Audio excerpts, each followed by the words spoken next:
today's Friday. Welcome to EUROPOCKET News. Today's topics range from the Youth Summit in Rome, fashion in Europe, to the ultimate Erasmus trip around Europe. So let's go. Well, the countdown is over. It's time to blow out the 50 candles and party the weekend away to ring in the 50th anniversary of the Treaty of Rome. 200 youngsters are currently on their way to Rome to join in the official European Youth Summit that's starting bright and early tomorrow.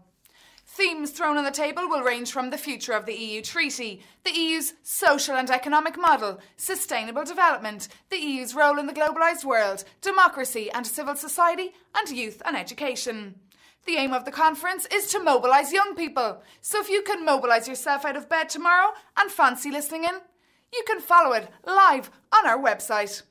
I promise it will be much more entertaining than the Eurodeputies Conference taking place in Berlin as well.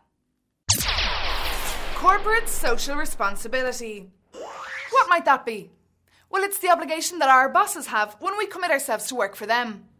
The European Parliament came to an agreement this week to enforce this on all European companies from small to big.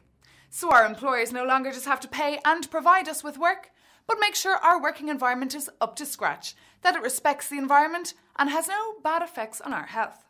So now you have one up on your boss the next time he behaves unethically.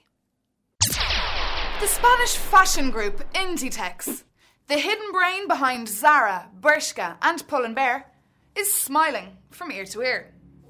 It has just announced the grand profit of €1 billion that it made last year. And not even in its home country in Spain, but in all the other European countries. A whole 22% jump from the year before.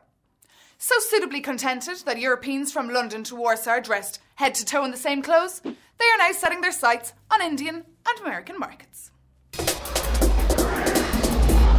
And now to the latest gossip in the world of technology. Apple have just invited themselves into our sitting room and have invented the Apple TV. The machine lets us download our iTunes, movies, TV shows, photos and podcasts from the internet and enjoy them on our big home TV screen. It's an interesting invention because the last few years has witnessed a craze in small pocket-sized technology, but Apple is now bringing us back to the traditional television, but with all the advantages of storage and selection. The EU is not really a top priority for Londoners, but they are not letting the 50th anniversary go by without marking the occasion. If you're around London until the 29th of the month and are pro-European or completely sceptical of it, you should definitely drop by the London Festival of Europe. You will hear the opinions of invited philosophers and academics when they take to the floor to profoundly debate the fundamental questions of Europe's identity.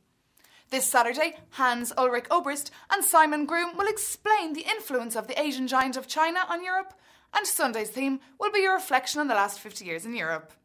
For times and venues, check out the website festivalofeurope.com.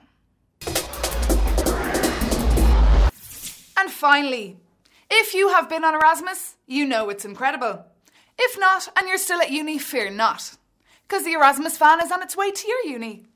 The Erasmus Student Network is departing on the ultimate trip around Europe, stopping off at no less than 30 cities, from Portugal to Turkey, Sweden to Slovenia. They have action-packed days organised, starting tomorrow in Prague and finishing in Brussels at the end of June. From conferences to information stands, everything you want to know about the Erasmus experience will be available when they visit your uni. EuroPocket will follow the van and keep you updated on when it'll be in your city. Well, that's all for today and in fact this week. Have a brilliant weekend and I'll catch up with you on Monday in EuroPocket News. Bye-bye.